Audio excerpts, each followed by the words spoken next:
So to gauge Poincaré invariance, we start with a global symmetry, just like we do in a nonabelian gauge symmetry. And in order to make this more general,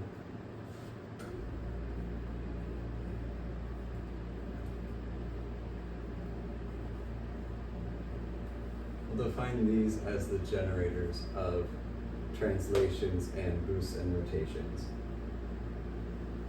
Then for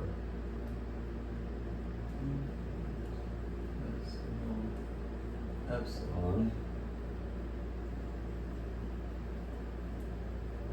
transformation is, of course,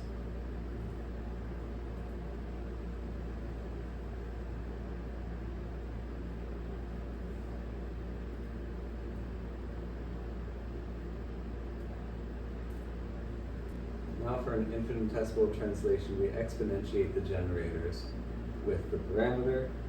And of course, we say epsilon is very small, so we approximate this as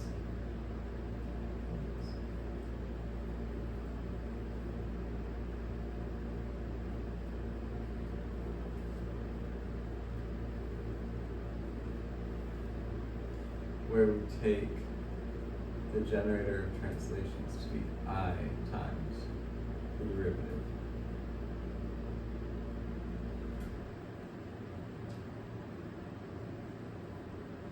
Now, a note about this generator, really it has two components, which is B minus A, which controls external degrees of freedom, and sigma AB, which controls internal degrees of freedom, and this will depend on what representation we're in. So for spin 1/2, that would be I over 4 times the commutator of gamma matrices.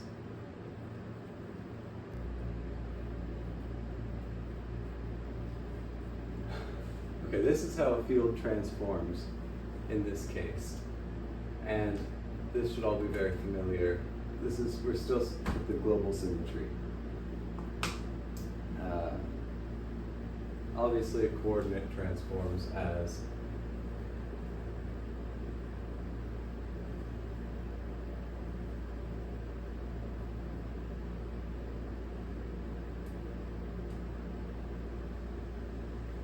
we upgrade to a local symmetry,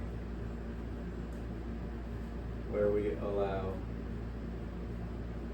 both parameters to be a function of spacetime in this. We can encode this simply by making epsilon a function of spacetime. This causes a problem where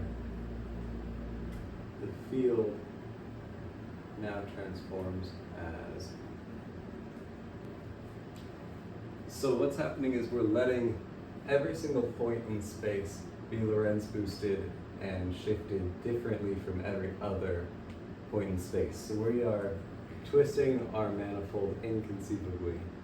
We are essentially, this is the equivalent of enforcing symmetry over diffeomorphisms of the manifold, which are isomorphisms of a continuous manifold.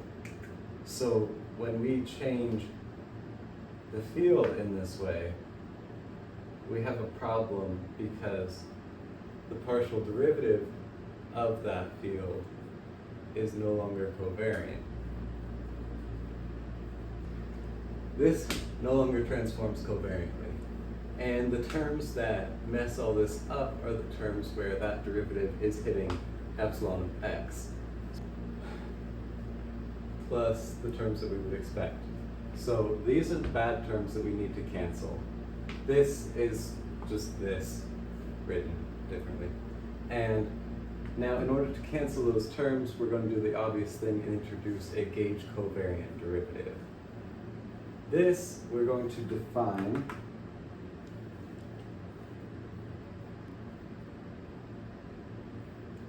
we're going to define it in this way, where omega is the spin connection and E is the tetrad. And we'll get into what that means soon. But you can see these relations are true because omega AB mu needs to cancel all the terms with AB mu, which appears here with the sigma matrix. We already have the sigma matrix there. So we need this to cancel this. Now we have that canceling that, because it already has partial A, because remember PA is the same as partial A up to a phase factor, because that's how we generate translations. We insist on additional properties other than this. Specifically, we need the tetrad to connect the locally flat tangent space to the space-time manifold, which is clear by its indices, where Latin is a locally flat index and Greek is a index on the space-time manifold. Mathematically, this means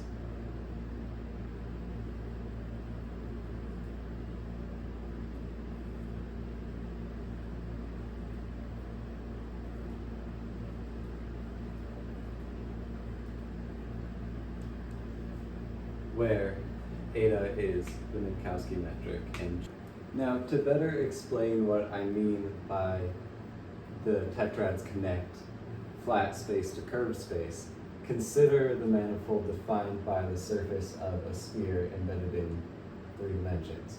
This is how you define unit vectors in this tangent space.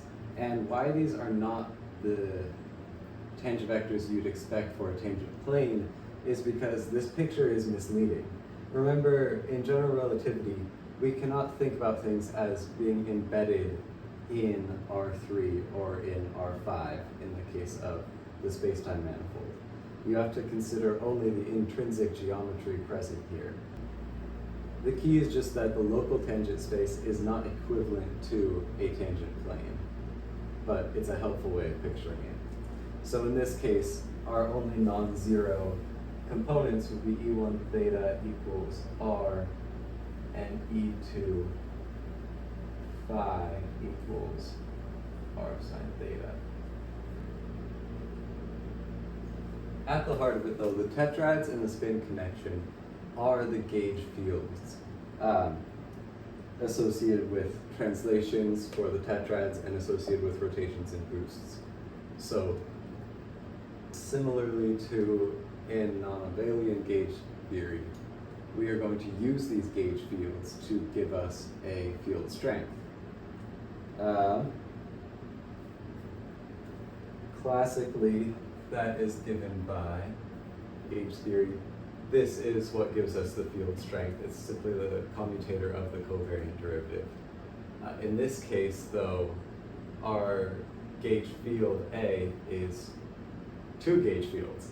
So our complete A mu is, but what we find is this gives us the correct field strength, but we choose to separate the tetrad and spin connection gauge field strengths because the spin connection gives us the Riemann tensor while the tetrads gives us torsion. And as long as there's no torsion in our manifold, just using this expression would get us the curvature that we want. So when we define a field strength for the spin connection, this is what we get. This term here is just the previous term with indices swapped, and this is the commutator of the spin connection with different indices. Always we have the sigma matrix for the appropriate representation. Remember, in the case of the spin 1/2 representation, this is the commutator of gamma matrices. And all of this is equivalent to a modified form of the Riemann tensor. So we get curvature simply from gauging the Poincaré invariance. And this approach to GR is really cool. It allows us to do field theory in curved spacetime it gives us the formalism needed to transport not just vectors, as you do with the Christoffel symbols, but also spinors and higher order tensors.